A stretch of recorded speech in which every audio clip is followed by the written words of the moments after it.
Well, hey, and salutations, kindred spirits, greetings. Welcome to another online card magic learning experience. And in this video, we're going to talk about cutting the deck, specifically cutting to high cards and also using the slip cut to do so. I've got a couple interesting applications of the slip cut. Here's one, get back here, and also this fun popover from Steve Beam. We'll look at all these. Also, the Vernon classic routine, cutting to the aces, which is to be commended. You get to see where each ace goes back into the pack as I cut them in, and it doesn't really matter where they go, as long as none of the aces end up on the bottom of the packet or the top of the deck. And there goes the third one.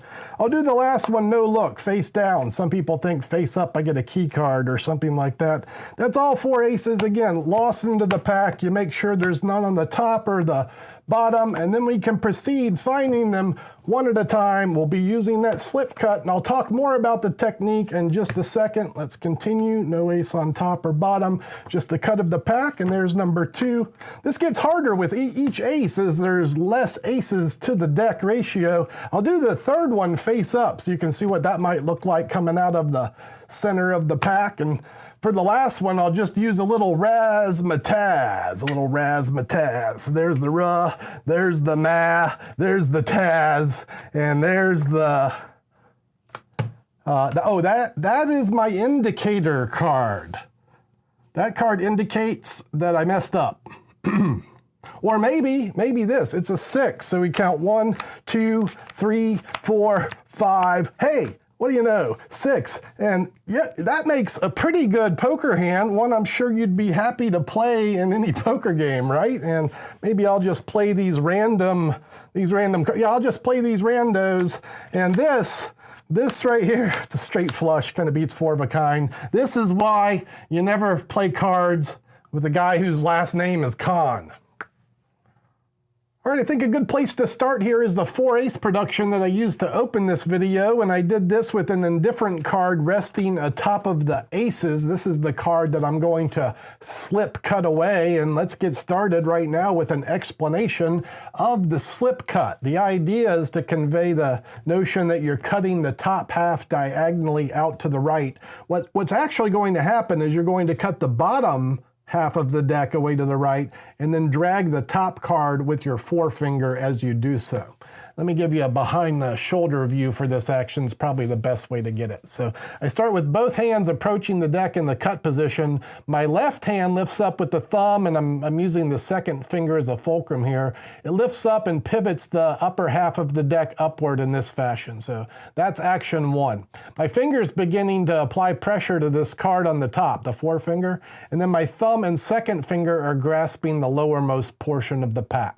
This is the portion that's going to move away as my forefinger applies the downward pressure. Let me get the right camera here, and we'll see how this slip cut action looks from the front. So I approach the deck with both hands, lift up from the back with the left thumb, and the second finger is the fulcrum, and then moving with the thumb and second finger applying pressure to the bottom half forward as that forefinger drags the top half with it. And that's the slip cut in slow motion. Done briskly, it just looks like you cut the pack, and in this case, I would maybe be cutting to an ace. The production sequence that I used to open the video was this, and again, I have the indifferent card atop the 4 aces. I slip cut the pack once. I did, you might want to know, do a brief overhand shuffle off the face of the pack. I just never shuffled into the top portion of the deck. I think I also did the OC cut there. This is a great false cut where nothing happens. It's just top third goes here, middle third, and then you stack the deck back up the way it should be. Whether or not you do that to proceed with the slip cut productions, we do the regular slip cut. There's the action. And I actually completed the cut and did the 2-for-1. This is an action I developed for cutting the aces routine from my book, Tricks of My Trade. It's a slip cut action, so you do the standard slip cut, and then both forefingers push forward, so you're kind of swiveling off the second fingertips there forward, and then you use these 2 packets to tip those cards face up. So that's a 2-at-once production using the slip cut, following a standard slip cut. And then this one is the Benzais Spin-Out. Get the right action on this, you can really get this thing to spin. I'm not like the best at it in the world, but the action here is to follow the slip cut by shooting the card off the top with your forefinger, causing it to spin out as it goes forward about 6 or 8 inches. This is the action of the Johnny Benzais Spin-Out. And then this is a fun move. I think I learned this from Tom Frank, but it's a Steve Beam move, if I'm not mistaken. And this is a kind of a slip, spin, flip around move. I'll get the credit and put it in the video here, but the slip cut is executed. The spiral action is activated. I'm spinning that card diagonally, longitudinally, I guess, forward, and then using the top half to push down on the outward edge of the card, and the bottom half then kind of flips it face up into the middle. And this is a fun way to reveal the ace face up in the middle following the slip cut. So that was the initial production of the 4 aces, a brief explanation of the slip cut. Hope that works for you. Now let's get into the Vernon routine. With a basic understanding of that slip cut action, we can now delve into my handling of the Vernon cutting the aces routine. This is all based on Dai Vernon's structure, from Stars of Magic home to many wonderful Vernon routines and some not so wonderful. Ambitious card. I digress. Little inside joke there. So here's how I handle Vernon's cutting the aces. There are some handling changes. The first is the setup. I use a straight flush as a kicker below a 6th spot as my indicator card. You don't have to use this stack, but if you want to do it the way I do it, that's what I do. The 4 aces are on the table. Maybe you've produced them with fancy slip cuts, and maybe the ace of spades is ready to go in first. It'll go in as the big finish card. Here's the first change I made to the Vernon routine. Vernon put 4 packets of cards on the table. I'm going to follow a Harry Lorraine cutting procedure here as a better option. Thank you, Stefan, for turning me on to this. And I do this by cutting away like the top 3/4 of the deck, a little bit more to the table, and then fanning the bottom 4th like this with the backs towards the audience. This is going to give me a direct view of that straight flush, and that's where the first ace is going to go, exactly to the right of the rightmost card, in this case the 9 of spades. Now all the audience is going to see is me cut a packet, fan this thing, and then stick the ace in. After that, I square the packet and show them that it is going into the center, and then we square this fairly. Now we follow by cutting a small packet away from here, and then as we reach for the first ace, I'm going to push the top card slightly and attain a little finger break below it. You can use the pinky count here, but I actually think the pinky count builds tension and is visible to the audience in this position. Maybe here it's okay, but really this break procedure is easily obtained under cover of reaching for the ace, and I think less noticeable than a pinky count. So that's that, getting the break. I think this camera view is going to be ideal for describing the double undercut procedure. This happens after we move the break to the thumb. We're holding the deck by the fingers at the front, thumb at the back, and that thumb is maintaining the break. The left hand can then undercut half of the deck, move it atop. The thumb still holds the break, and then you release the cards below the break and move them to the top of the packet.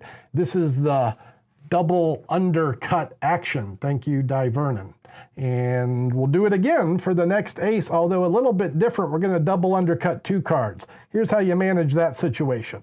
Cut a small packet on here. As you explain to the audience that the aces are not going to the top of the pack, show the top card, nor to the bottom of the pack. Now push 2 cards off and show 2, and then as you replace the 2, establish your little finger break below them. Now we can pick up this ace, place it on top, and double undercut. You can even do 3 cuts here if you want to be fancy about it. Double undercut that situation to the rear of the deck. So here we're building our stack at the rear. And then this is the handling change. Vernon used a swing cut and then established a break in the middle and a double undercut. Not my favorite thing, so we do it this way. After moving the 2 to the rear, we say, let's do this face down turn the packet face down, and as I reach to grab this ace, again, I establish a little finger break under the top card of the pack. And now our uniformity of action with the double undercut happens, as now we just do a regular double undercut, and now we're set to do the revelation sequence. All right, so before we get into the revelations, just a quick review of the situation here. An indifferent card on the face of the pack with an ace below it, and then on top of the pack is an X card and an ace. An indifferent card, another X card, and an ace. Then our indicator card, the 6 spot, the run of the straight flush, and lastly, that final ace of spades. So that's our setup. We're ready to go. Maybe we do a little OC cut or a false shuffle before we get into it. And we start with, you first start by showing, look, there's no ace on top or the bottom. That's one of the pluses of the Vernon handling. And then we execute our first slip cut. Just do a standard slip cut here to show you've cut to the first ace. Explaining your audience, the mathematical odds get harder as you find each one, and even more challenging, I mean, not really, but you just tell them that. I'll try it face up so you can see it come out of the center of the deck. The last one is found through your favorite false cut or flourish, or you could just maybe do this fancy spinaroo that we went over earlier. I opted for a little cardistry. This is a combination of the Charlier and the Revolution and some other stuff. It maintains the top stock, so I know that I can turn over the top card. Feign disappointment as though, oh man, I missed the, but maybe it indicates 1, 2, 3, 4, 5, there's your straight flush. Turn over this card triumphantly, present this to your spectator as a hand that they might enjoy in a game of poker, and then say, I'll play these. I don't know, sometimes I get lucky. And yeah, that is my little handling additions and kicker finale for the Vernon cutting the aces. Hope you like it. So hey, before I leave, just one thing on how Vernon handled this setup. Basically impromptu without the straight flush finish in case you don't have time to do the stack. Just do this. Cut any low spot card to the top of the deck, like a 4, 5, or a 6. In this case, I have the 6 of diamonds. And then I'm gonna wanna remember the card 6th from the top, the Queen of Hearts in this case. If it was a 4, I'd remember the card 4th from the top, 5 be the 5th from the top. In this case, 6th card from the top is the Queen of Hearts. So that's my setup now. Cut a low card, remember the card that matches its value. So now you do this. When the cards are going back into the pack, when you fan this packet, you can fan it face up in this case, and then the ace goes to the right of the card you remembered. You can count it, but if you remember it, you don't have to count anything. You just stick the card in here, and now we can continue with our basic Vernon routine. Here, I might as well finish it. I'm this far in. Look, it's not on the top, not on the bottom. You just cut it in, and you can't even see. I had a one-armed gambler who did this with one arm, and he tried to stab me with a knife. All right, my Vernon's not the best, but the card trick's pretty good. So now, when you do this, and look, no ace on top. See, no ace on bottom. And then you just give it a cut. I should have finished this video 2 minutes ago. Here's the last one. We give it our false cut, and then the finish would be, oh, that's my indicator card. It indicates I missed, but maybe 1, 2, 3, 4, 5, 6 from the top. That's how Vernon finished it. It's a good finish. You can finish it that way too, or maybe you'll find your own way to finish it. I'm gonna challenge you to do that and leave you to that task now. Been a pleasure hanging. I'll see you next time.